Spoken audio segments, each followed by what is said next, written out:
Welcome dear rockers, कैसे हो आप सभी। तो आज हम लेकर आ गए एक बहुत ही मोटिवेशनल लेकिन कॉमेडी ड्रामा मूवी, और हमारे हिसाब से चैनल पर इस मूवी को 5 स्टार मूवीज की लिस्ट में रखना बहुत जरूरी हो गया है, क्योंकि ये मूवी है इतनी खास। हाँ, स्टोरी का नाम है आई कैन स्पीक। तो कहानी की शुरुआत होती है बरसात की एक रात को, जब मार्केट की एक बिल्डिंग में एक आदमी उसकी दीवार को हथौड़े से तोड़ तोड़ कर उस दरार में कुछ डालता है। मास्क पहना हुआ कोई ऊपर से उसकी फोटो खींच लेता है। अगले दिन एक आदमी को दिखाते हैं जो कि आज ही नौकरी में ज्वाइन करने जा रहा है, और इस आदमी का नाम है पार्क। ट्रेन में इतनी भीड़ होती है कि एक आदमी तो उसको चुम्मी ही दे देता। जैसे तैसे उससे बचकर पार्क अपने स्टेशन पे उतरता है और सीधे पहुंच जाता है ऑफिस। वहाँ कई 100 लोग काम करते हैं और रोज ढेरों लोग वहाँ पर आते जाते रहते हैं, क्योंकि यह है सरकारी डिस्ट्रिक्ट ऑफिस। पहला दिन है तो वो सबको मिठाई बांटकर अपने डेस्क पे काम करने बैठता है। लेकिन ये देखिए, काम करने से पहले सब कुछ बहुत ही नीट तरीके से अरेंज करता है। उसकी कॉलीग तो चौंक जाती है कि कोई इतना भी साफ सुथरा होता है क्या, और वो भी एक आदमी। इस तरह वो कंफ्यूज होकर पार्क को देख रही होती है, और तब मास्क और हुडी पहना हुआ कोई डिस्ट्रिक्ट ऑफिस के अंदर आता है। एक्चुअली वो कल रात जो बिल्डिंग में फोटो खींचा था ना, यही है वो।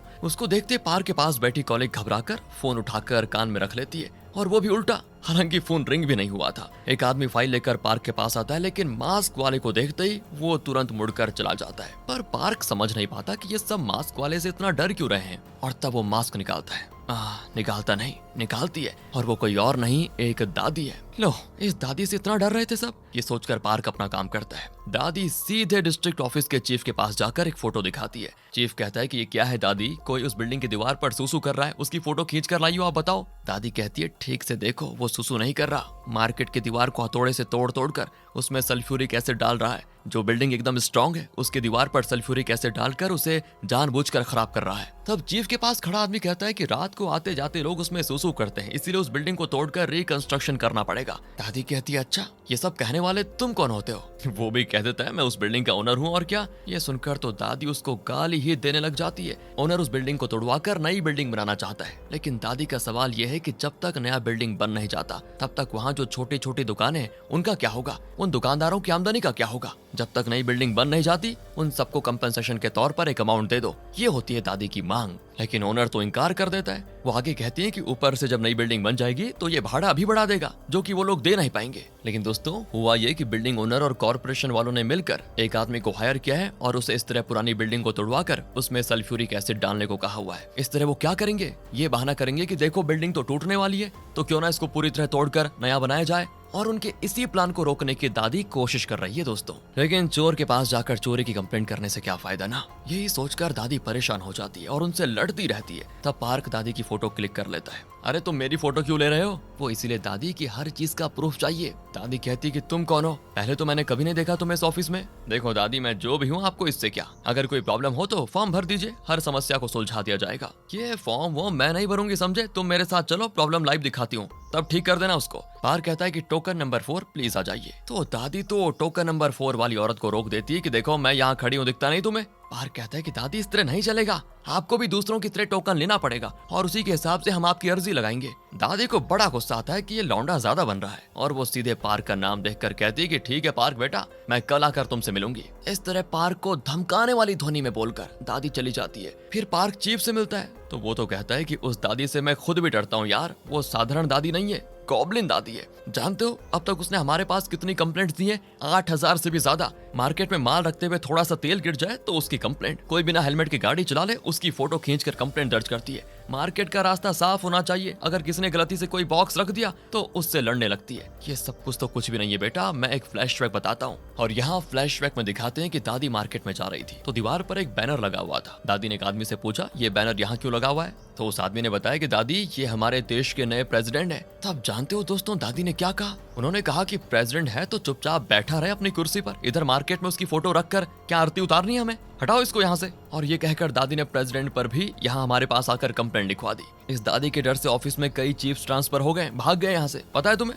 मैं तो खुद भी भागने वाला था, लेकिन जिस तरह से तुमने उसको हैंडल किया, मेरे अंदर अब उम्मीद जाग गई है कि मुझे यहाँ से जाना नहीं पड़ेगा। अब उस बुढ़िया से सारे कंप्लेंट्स तुम ही हैंडल करना प्लीज। इस तरह वो दादी को मैनेज करने का काम अब सौंप देता है पार्क को। अगले दिन पार्क टोकन नंबर 17 को बुलाता है, तो वहां पर आती है दादी और वो उसे अपना फॉर्म देती है। Okay next token number 18। तो इस पर दादी फिर से एक अर्जी देती है क्योंकि वही टोकन नंबर 18 है दोस्तों। तब पार्क की कॉलिग टोकन नंबर 19 को बुलाती है, तो दादी उसको एक अर्जी पकड़ाती है कि ये है टोकन नंबर 19। और तो और दोस्तों, दादी के हाथ में ढेर सारे टोकन है। ये देखकर वो बौखला जाते हैं और कहते हैं कि अगर सारे टोकन आप ही ले लेंगी तो दूसरे लोग अपनी अर्जी कैसे दे पाएंगे। पार्क भी गुस्से में कहता है कि दादी एक काम करो, टोकन छोड़ो, अपनी सारी अर्जियां मुझे दे दो। तो दादी उसको एक पूरा गट्ठा पकड़ा देती है, जिसको देखकर पार्क तो बिल्कुल अधमरा हो जाता है और तब खुशकिस्मती से उसे उसका चीफ बुला लेता है। तो पार्क अपने कॉलीग को अपनी जगह पर बिठाकर चला जाता है कि तुम निपटो दादी से। चीफ के ऑफिस में उस मार्केट बिल्डिंग का ओनर और टाउन का मेयर भी बैठे होते हैं। मेयर पार्क से सुझाव मांगता है कि हम उस मार्केट बिल्डिंग को तोड़वाकर नया बिल्डिंग बनाना चाहते हैं,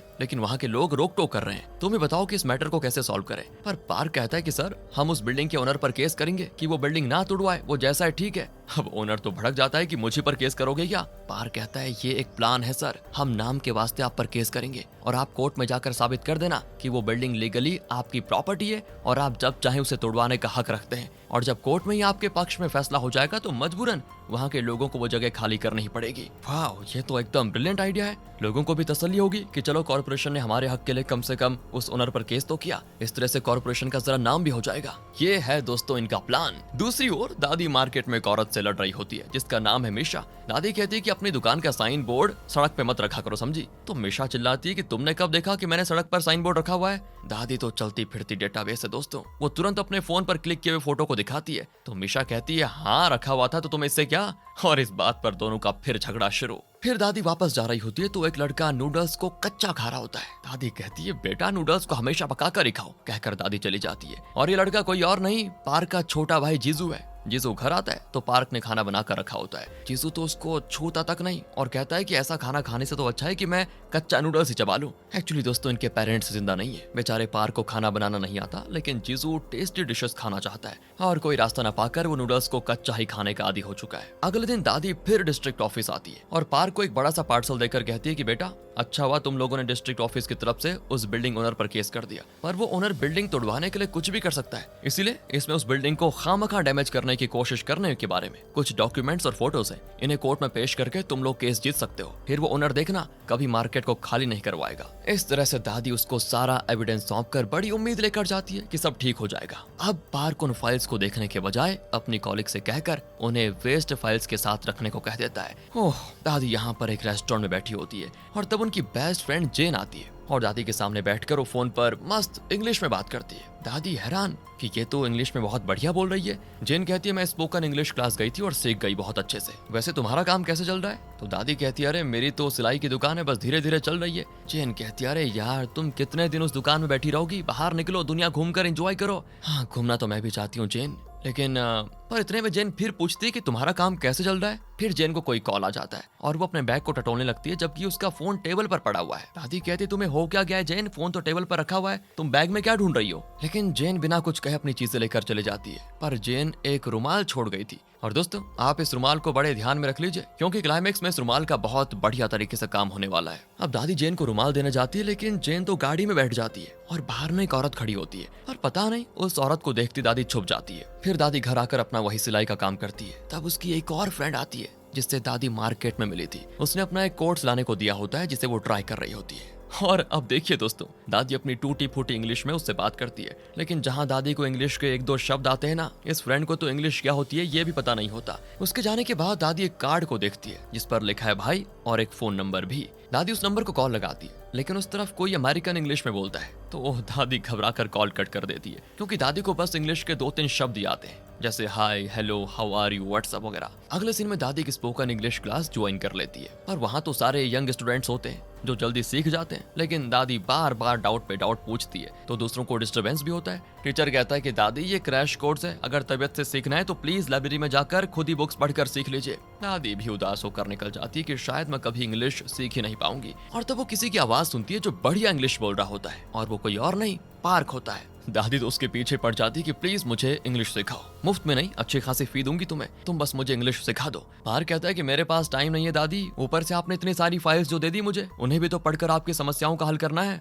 वो सब करने के बाद मेरे पास टाइम नहीं बचेगा, इसलिए मैं आपको नहीं सिखा सकता। कहकर पार्क मस्त बच निकल जाता है। लो यार ये तो मेरी लाठी से मुझे को मारने चला गया, ये सोचकर दादी वापस घर आ जाती है। अगले दिन दादी एक और कंप्लेंट लेकर हाजिर हो जाती है, जिस पे लिखा हुआ है कि प्लीज मुझे इंग्लिश सिखाओ, और उस पर नाम लिखा होता है जेनिफर। पार्क पूछता है दादी अब ये जेनिफर कौन है? वो कहती है कि मैं ही तो हूँ, स्पोकन इंग्लिश क्लास में मेरा नाम यही था। दादी पर जरा तरस खाकर सिखा दो ना बेटा इंग्लिश, इतनी भी अकड़ो मत। तो इस पर पार्क उनका मजाक उड़ाता है कि मेरे पैर पड़ने के बजाय वापस स्पोकन इंग्लिश क्लास में क्यों नहीं चले जाती आप जेनिफर मैडम। अगले दिन दोस्तों पार्क सो रहा होता है तो उसे आता है कॉल। वो कॉल अटेंड करता है तो उस तरफ से आवाज आती है कि मैं जेनिफर बोल रही हूँ, अभी तक उठे नहीं पार्क बेटा। हे भगवान, ये दादी यार मेरा पीछा नहीं छोड़ रही। वैसे मेरा नंबर आपको मिला कहाँ से दादी? तुम्हारे ऑफिस में सारे स्टाफ की लिस्ट थी, उसी से तुम्हारा नंबर निकाला मैंने। प्लीज बेटा सिखा दो ना इंग्लिश। देखो दादी, देखो मैं बता रहा हूँ, गुस्सा मत दिलाओ। इस तरह डांट कर वो कॉल कट कर देता है। सुबह होती है और पार्क ऑफिस में चैन से काम कर रहा होता है, लेकिन तब दादी आकर उसको ठीक सामने वाले बेंच पर बैठी दिखती है और स्पीक इंग्लिश इन 30 डेज ये वाला बुक पढ़ रही होती है। पास ही उसने स्नैक्स भी रखे होते हैं, जिन्हें खाते खाते वो इंग्लिश में न जाने क्या क्या बक रही होती है।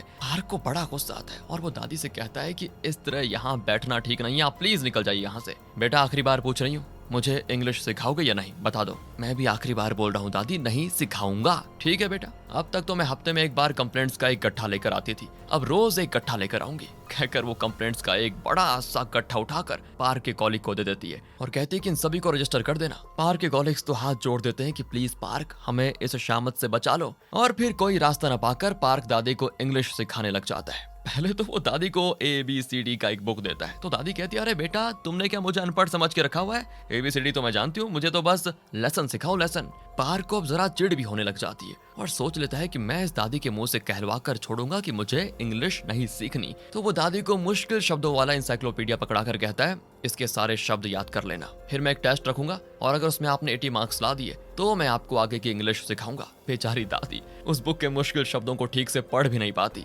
लेकिन दोस्तों जैसे तैसे पढ़कर याद कर ही लेती है। टेस्ट में वो काफी अच्छा स्कोर भी करती है, लेकिन 80 मार्क्स से नीचे स्कोर कर पाती है। पार कहता है कि सॉरी दादी, सॉरी, आगे की इंग्लिश आप नहीं सीख पाएंगी। इस तरह वो बच निकलता है। दूसरी ओर मार्केट में मिशा, जो हमेशा दादी से लड़ती थी, उसकी दुकान में बिल्डिंग ओनर के गुंडे आ जाते हैं और उसे धमकाते हैं कि जल्दी इस बिल्डिंग को तोड़ने का ऑर्डर मिल जाएगा कोर्ट से, जल्दी से अपना सामान बांधो और निकलो यहाँ से। पर वो कहती है कि हम क्यों निकले, 20 साल से यहाँ दुकान चला रहे हैं और इस बिल्डिंग में कोई खराबी नहीं है जो तुम लोग उसको तोड़वा दोगे, समझे? और तब दादी आकर एक गुंडे को डांटती है कि क्यों बेटकले, औरत के साथ इतनी ऊंची आवाज में बात करते हो और सिगरेट पीकर तुमने सड़क पे फेंक दिया, कौन उठाएगा इसको, तुम्हारा बाप? इसको उठाओ और निकलो यहाँ से। दोस्तों वो गुंडा भी बूढ़ी औरत से लड़ना नहीं चाहता और चुपचाप चला जाता है। फिर दादी मिशा से कहती है कि तुम फिक्र मत करो, कॉर्पोरेशन वालों ने खुद ओनर पे केस कर लिया है, मैंने उन्हें बहुत सारे एविडेंस भी दे दिए और जरूर देखना बिल्डिंग ओनर केस हार जाएगा। पर मिशा उसे इग्नोर करके चली जाती है। पार्क अपना काम खत्म करके बस में घर लौट रहा होता है तो अपने भाई जीजू को पैदल जाते हुए देखकर वो उतर जाता है। ये घर जाने के बजाय यहाँ क्यों घूम रहा है, यही सोचकर पार्क जीजू का पीछा करने लगता है। अब जीजू एक दुकान के अंदर जाता है तो पार्क भी वहां जाता है। वहां पे दादी को देखकर पार्क चिल्ला देता है और तब जाकर दादी को पता चलता है कि ये दोनों तो भाई हैं। फिर दादी कई सारे डिशेस ला कर देती है जिन्हें जीजू दबा कर खाता है। पार्क के मुंह में तो पानी आ जाता है तो दादी कहती है तुम क्या तमाशा देख रहे हो, तुम भी खा लो। कहकर वो पार्क को भी खाना देती है। खाना खाकर जीजू चला जाता है और तब पार्क देखता है कि दादी ने अपने घर की दीवारों पर एनसाइक्लोपीडिया की मुश्किल शब्द लिखकर प्रैक्टिस किए हुए हैं। और अब जाकर पार्क समझता है कि दादी को इंग्लिश सीखने में बहुत ज्यादा इंटरेस्ट है। वो पूछता है कि आप मेरे भाई को खाना क्यों दे रही थी? अरे बेटा, एक दिन मैं मार्केट से लौट रही थी तो ये लड़का कच्चा नूडल्स खा रहा था। एक दिन मैंने उसे कहा कि मेरे घर पर आकर खाओ, वो भी आ गया और बड़े चाव से खाने लगा। तो मैंने कहा कि बेटा तुम्हें जब भी भूख लगे मेरे घर पर आ जाना। तो तब से वो भी अक्सर आकर मेरे घर पर खाना खाने लग गया। और मैं भी एकदम अकेली रहती हूँ ना, इसलिए जब जीजू यहाँ पर आता है तो मुझे भी अच्छा लगता है। ये सारी बातें सुनकर पार्क इमोशनल हो जाता है और फिर कहता है कि ठीक है दादी, सोमवार, बुधवार और शुक्रवार को आपकी इंग्लिश क्लास होगी, मैं आपको इंग्लिश सिखाऊंगा और हाँ, बदले में मुझे फीस भी नहीं चाहिए। बस इसी तरह मेरे भाई को आप घर का खाना खिला दीजिएगा। अरे बेटा तुम फिक्र मत करो, तुम देख लेना, तुम्हारा भाई तुमसे भी मोटा हो जाएगा, उतना टेस्टी खाना खिलाऊंगी उसको। पार्क बड़ा खुश होता है, लेकिन तब अचानक दादी इंग्लिश बुक लेकर आ जाती है और कहती है कि बेटा तुमने सोमवार, बुधवार और शुक्रवार कहा था ना, आज बुधवार है,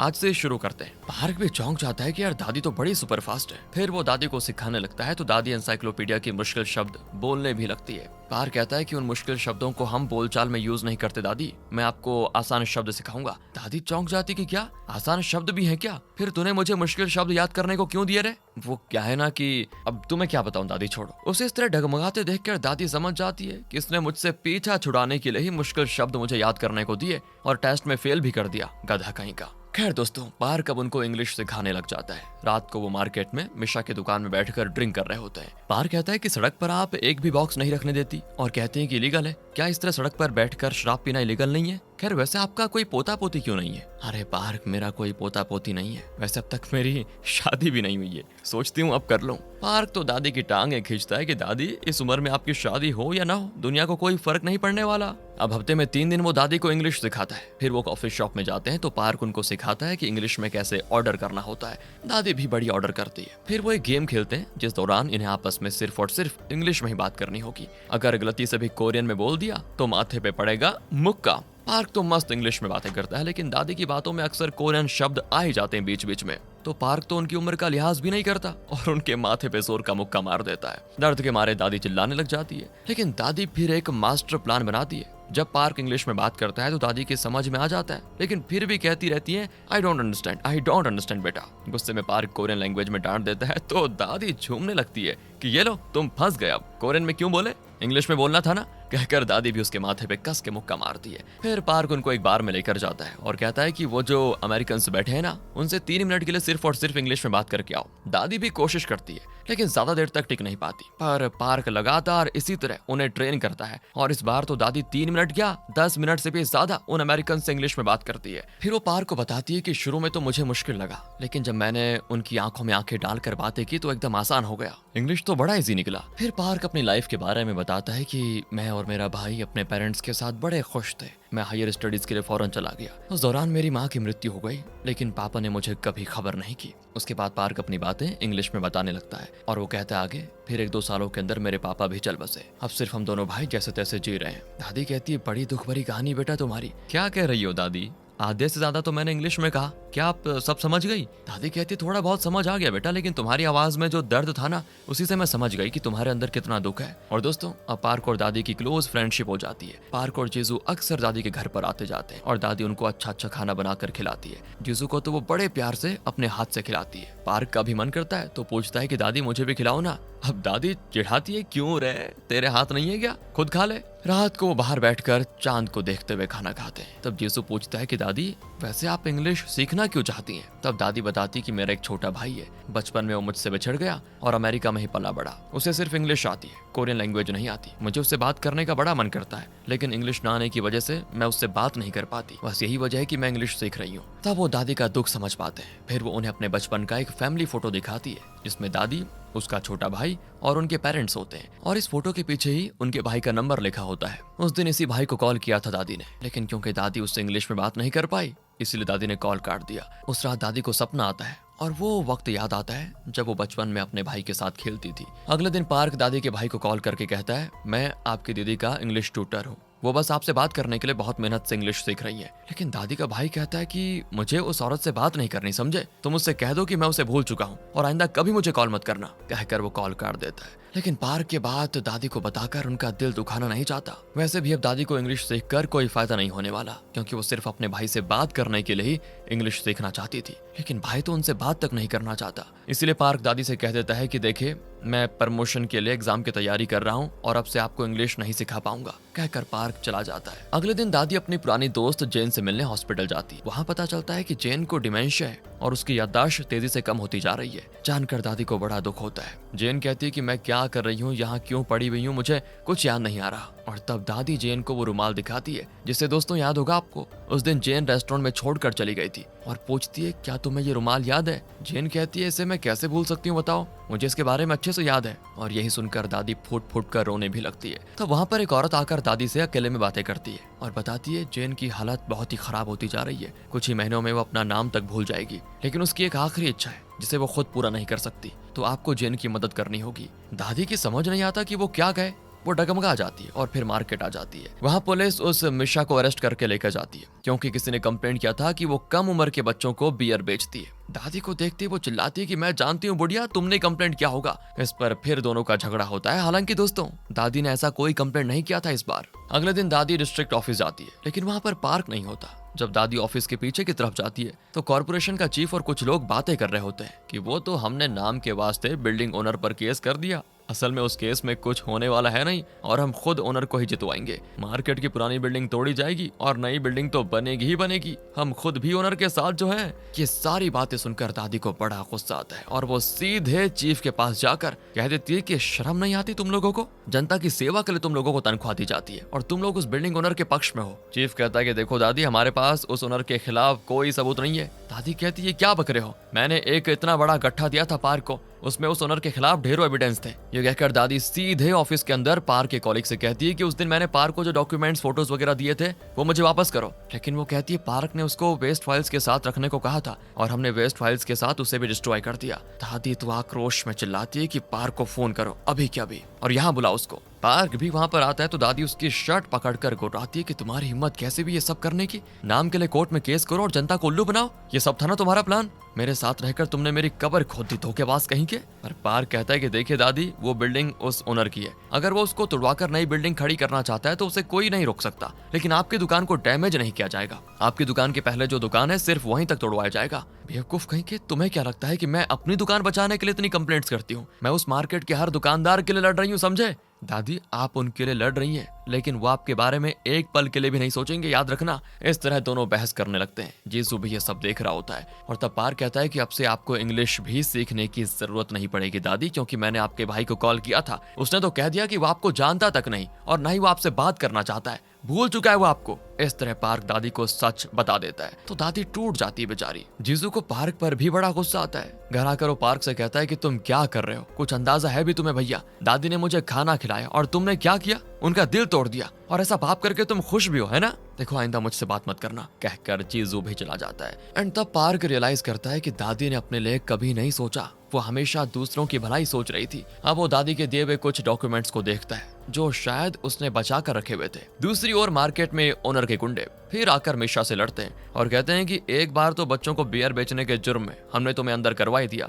और जगह खाली नहीं करोगी तो कोई और झूठा इल्जाम लगा लेंगे तुम पर। तब जाकर वो समझ पाती है कि उस पर दादी ने नहीं बल्कि इन लोगों ने कंप्लेंट किया था। वो गुस्से में उस गुंडे को मारने जाती है लेकिन वो हट जाता है और वो बेचारी नीचे गिर जाती है। वो ये भी कहता है कि अभी इस बिल्डिंग को खाली कर लो चुपचाप, लेकिन तब पार्क आकर कहता है कि कोर्ट में जब तक केस चल रहा है तब तक ये लोग यहीं पर रहेंगे और तुम जो ये गुंडागर्दी कर रहे हो ना वो इलीगल है, चुपचाप फुटो यहाँ से वरना मुंह तोड़ दूंगा। गुंडा भी चला जाता है लेकिन वो बिल्डिंग ओनर को कॉल करता है और फिर ओनर का आता है कॉल कॉर्पोरेशन ऑफिस में। फिर क्या था दोस्तों, कॉर्पोरेशन ऑफिस का चीफ पार्क को कॉल करके डांटता है कि तुमने खुद आइडिया दिया था और अब तुम खुद ही उस आइडिया को मिट्टी पे मिला रहे हो। पार्क कहता है कि हाँ मैंने आइडिया दिया था, लेकिन आप सरकारी ऑफिसर होकर जनता के खिलाफ काम ही क्यों कर रहे हैं? यहाँ लोगों के साथ बहुत बुरा हो रहा है, उनकी मदद करने के लिए ही सरकार मुझे सैलरी देती है, मैं तो उन्हीं के पक्ष में हूँ। ये सुनकर वहाँ के सभी लोगों को अब पार्क पर विश्वास हो जाता है और कहते हैं कि तुम जैसा ईमानदार ऑफिसर डिस्ट्रिक्ट ऑफिस में हो तो फिर हमें चाहिए क्या? डिस्ट्रिक्ट ऑफिस के अगले चीफ तुम ही बनोगे बेटा। वहाँ दादी जेन से मिलने जाती है जो कि सब कुछ पूरी तरह से भूल चुकी है। दादी कहती है तुमने मुझे दुनिया घूमने को कहा था ना,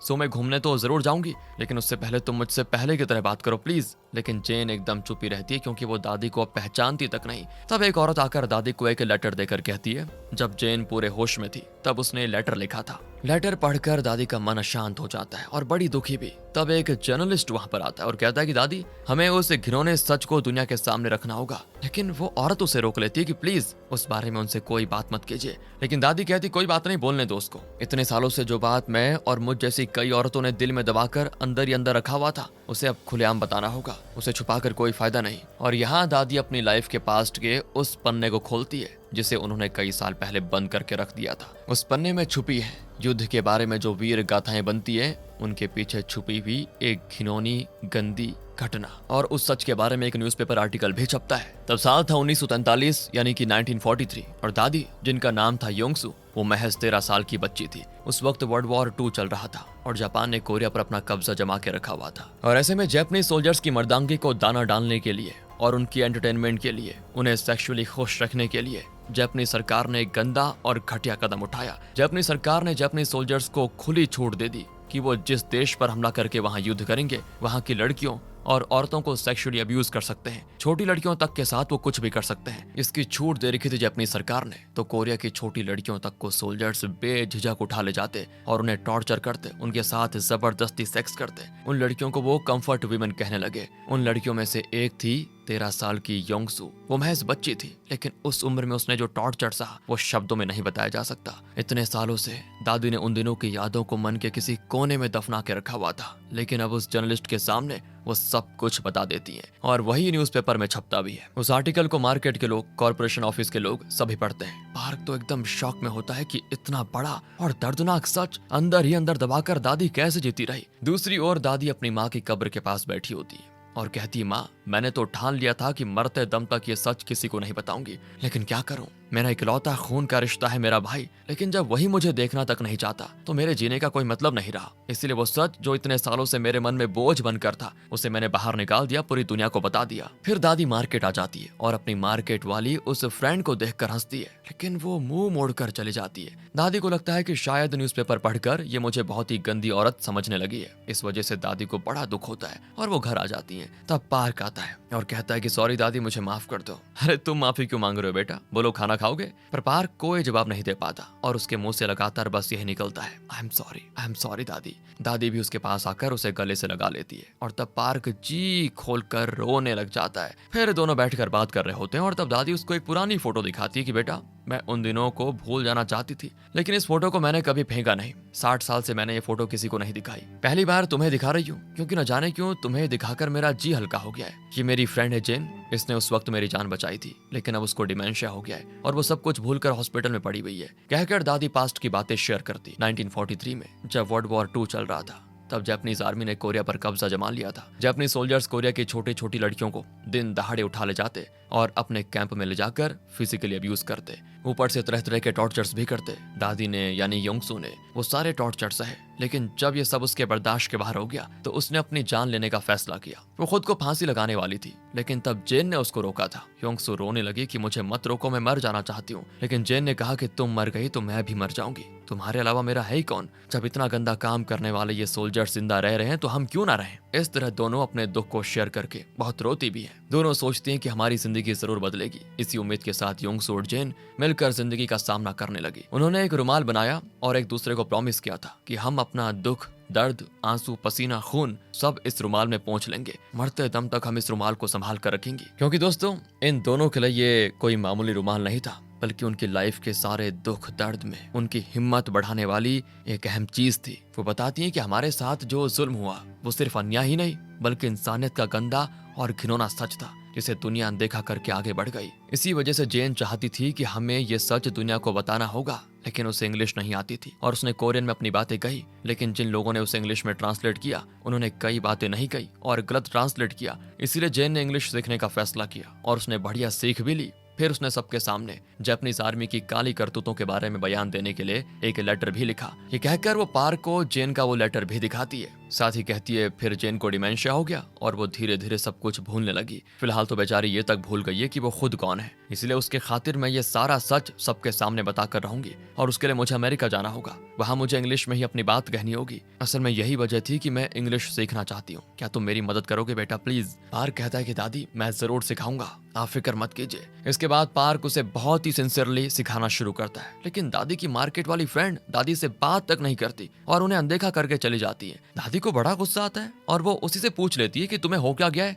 जो बात 60 साल पहले हुई थी उसे मैंने बता दिया तो क्या हो गया, उसके लिए क्या तुम मुझे बुरी औरत समझती हो और इसीलिए मुझसे बात नहीं करती। तब उनकी फ्रेंड मुड़ती है तो पता चलता है कि वो रो रही है। वो कहती है मैं बहुत दुखी हूँ, इतने साल से मैं आपको जानती हूँ, हम दोनों कितनी अच्छी दोस्त थी, इतने सालों से मैं आपके साथ अपनी जिंदगी का हर दुख शेयर कर रही थी, लेकिन आप ही मुझे पराया समझ रही थी, इसीलिए तो इस बात को आपने मुझसे भी छुपा कर रखा। आपको मुझ पर विश्वास नहीं था क्या, इसीलिए आपने मुझे नहीं बताई ना ये सारी बातें। इसी बात का मुझे गुस्सा है और इसीलिए मैंने आपसे बात नहीं की। दादी कहती देखो ऐसा नहीं है, तुम्हारे अलावा मेरा यहाँ पर है ही कौन, तुम भी मुझसे गुस्सा रहोगे तो मैं क्या करूंगी बताओ। वो कहती है इतने दिन तो आप अकेली ही अपनी लड़ाई लड़ती रही, लेकिन अब मैं भी आपके साथ हूँ। कहकर वो दादी को गले लगा लेती है और पहली बार दादी दिल खोल कर रोती है। दोस्तों अब दादी अमेरिका जाने वाली है और वहां उस लेटर में लिखी बातों को यानी जेन की लिखी बातों को इंग्लिश में कहने जा रही है। इसीलिए वो उस लेटर को अच्छे से पढ़कर उसे इंग्लिश में याद भी कर लेती है। डिस्ट्रिक्ट ऑफिस के लोग भी अब दादी को बहुत सपोर्ट करते हैं और उन्हें उस स्पीच की रिहर्सल भी करवाते हैं। उस रात दादी अपने घर का दरवाजा खोलती है तो एक लेटर आकर गिरता है। उसमें लिखा है कि आप अमेरिका जाने वाली है ना, उसके लिए आपको सेफ जर्नी और कुछ पैसे भी होते हैं साथ में।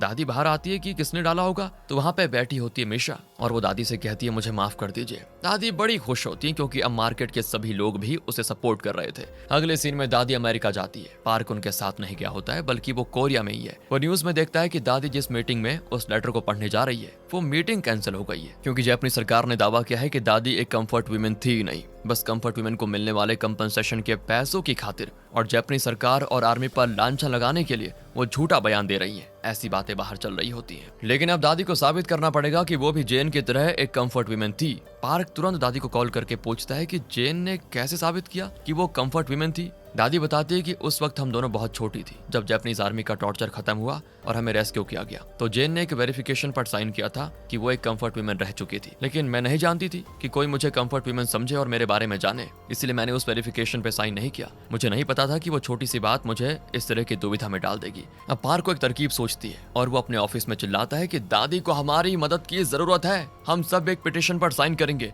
और दूसरे आम लोगों का साइन भी लेंगे कि दादी सच में जापानीज आर्मी की घिनौनी हरकतों से पीड़ित हुई थी और वो एक कंफर्ट वीमेन थी। मार्केट के लोग भी वहां आते जाते कस्टमर से उस पिटीशन पर साइन ले लेते हैं। फिर पार्क उस पिटीशन को ले जाकर अपने चीफ और मेयर से भी अप्रूवल ले लेता है। अब कोरियन सरकार खुद दादी को एक कंफर्ट वीमेन के तौर पर अप्रूव कर देती है और इस सबूत के रहते जापानी सरकार इनकार नहीं कर सकती और अमेरिका में वो मीटिंग शुरू करती है। वहां दादी की तरफ से दूसरी कंफर्ट वीमेन भी आई होती है, लेकिन कुछ लोगों के पास तो उनका कोई ठोस सबूत नहीं होता और इसी वजह से जापानीज सोल्जर्स ये कहकर उन्हें चुप करा देते हैं कि जापानीज आर्मी और सरकार को बदनाम करने और खुद कंपनसेशन का पैसा पाने के लिए ये औरतें खुद को कंफर्ट वीमेन बता रही हैं। लेकिन फिर आती है दादी की बारी। वो पूछते हैं कि अब आप बात कीजिए योंगसू, वैसे आप इंग्लिश में बात कर पाएंगे क्या? दादी कहती है यस आई कैन स्पीक और वो सबके सामने आकर खड़ी होती है, लेकिन बहुत नर्वस भी होती है और उनके मुंह से शब्द नहीं निकलते। और तब पार्क वहां पर आ जाता है। वो जानता था कि दादी इस तरह नर्वस हो सकती है। वो बाहर से चिल्लाता है कि दादी हाउ आर यू?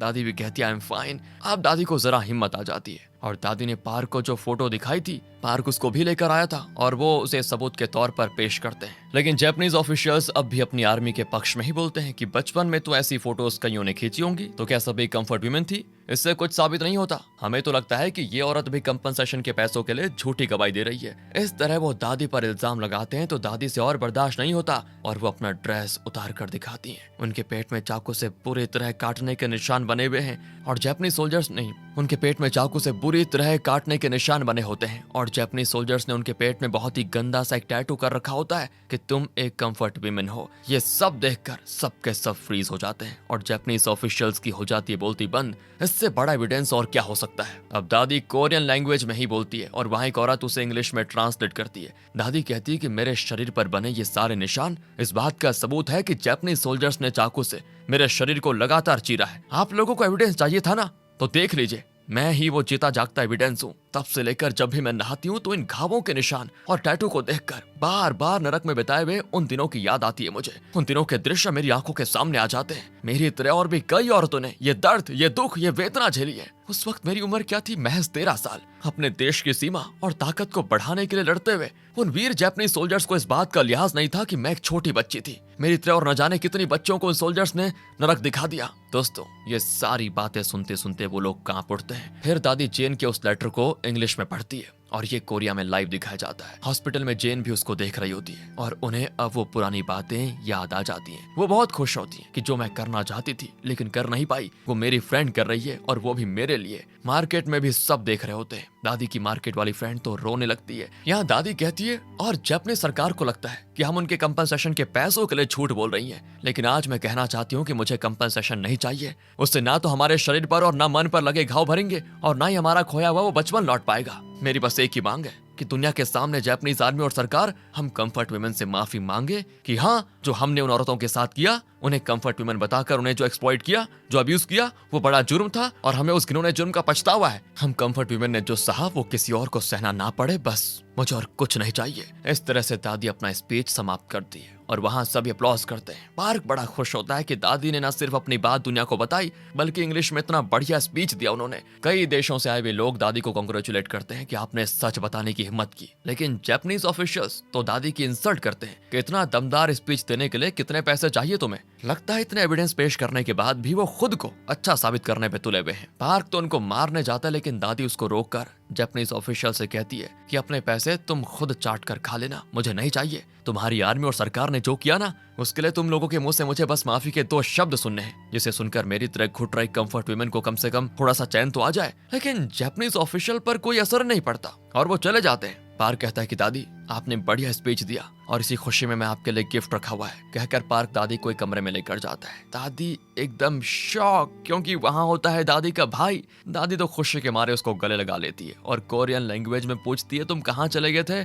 मैंने तुम्हें कितना मिस किया। वो कोरियन नहीं जानता, लेकिन दादी की आवाज से उसको समझ आ जाता है कि इतने दिन दादी उससे मिलने के लिए कितना तड़प रही थी और लाइफ में उन्होंने कितने दुख झेले, और भाई को देखकर वो कितनी खुश है। वो कहता है आई मिस यू। दादी भी आई मिस यू कह देती है। भाई कहता है कि पार्क ने मुझे कॉल करके तुम्हारे बारे में सब कुछ बताया था। सच में मैंने बहुत बड़ी गलती कर दी, प्लीज माफ कर दो दीदी। पार्क ने उनके लिए इतना कुछ किया, इस वजह से वो पार्क से भी बहुत खुश होती है। अगले सीन में वो वापस आ चुकी थी और मार्केट में टहल रही होती है। आजकल वो ज्यादा कंप्लेंट नहीं करती, क्योंकि उनको देखकर सभी खुद ब खुद अपनी गलतियां ठीक कर लेते हैं। एक आदमी सिगरेट नीचे फेंकता है, लेकिन इससे पहले कि वो जमीन को छूता, वो उसे पैर पर पकड़कर कहता है कि देखा दादी, मैंने नीचे नहीं गिरने दिया, प्लीज डिस्ट्रिक्ट ऑफिस में मेरी कंप्लेंट मत कर देना। अब दादी दोस्तों पार्क और जीजू को अपने पोते मानती है और सभी एक साथ रहते हैं। और जैसा दादी की फ्रेंड चेन चाहती थी, दादी अब दुनिया घूमने निकल जाती है। एक देश में उनके पासपोर्ट को देखकर वो कहते हैं कि वाह दादी, लगता है कई देशों में जाने का इरादा है आपका। वैसे आपको इंग्लिश आती है क्या? दादी कहती है आई कैन स्पीक। और इसी के साथ दोस्तों ये गजब की मूवी होती है यहाँ पर खत्म। रुकिए जरा, ये रियल लाइफ स्टोरी है। यही है वो रियल दादी यानी योंगसू। सबके सामने इन्होंने अपने साथ हुए अन्याय का पर्दाफाश किया, लेकिन इसके बावजूद भी जापानीज सरकार ने आज तक कंफर्ट वुमेन से अपनी ओपन अपोलॉजी नहीं की। ये सिर्फ जापानीज आर्मी की बात नहीं है दोस्तों। जहां भी युद्ध होता है, फिर चाहे वहां कुछ भी हो, जैसे जमीन, नेचुरल रिसोर्सेस, पावर, उन पर अपना कब्जा पाने के लिए देश युद्ध करते हैं। लेकिन उन देशों की औरतों के साथ क्या होता है, ये शायद इतिहास के पन्नों में कहीं दूर दूर तक भी छपा नहीं है, क्योंकि इंसान के इतिहास में औरतों और कमजोर इंसानों को महज एक इस्तेमाल की चीज के दर्जे से ज्यादा और कुछ नहीं मिला। आपका क्या ख्याल है कमेंट करके जरूर बताइएगा। और अगर वीडियो अच्छी लगी हो तो लाइक करें, चैनल को सब्सक्राइब, एक्सप्लेनेशन भी अच्छा लगा हो तो कर दीजिए लाइक। ध्यान रखिएगा अपना। Thanks for watching.